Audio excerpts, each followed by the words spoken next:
তোমার ছবি এঁকেছি। জল ভরা মেঘ ওই দু চোখে দেখতে আমি পেয়েছি। একলা মনে নির্জনেতে তোমার ছবি এঁকেছি। নাম রেখেছি বনলতা যখন দেখেছি, হয়তো বা সেই ক্ষণেই তোমায় ভালোবেসেছি।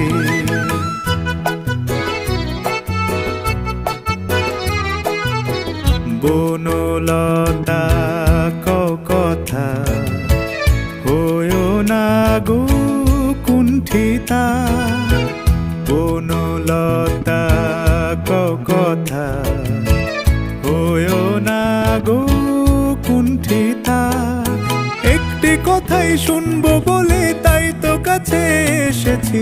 বলবে কি গো আমিও তো তোমায় ভালোবেসেছি।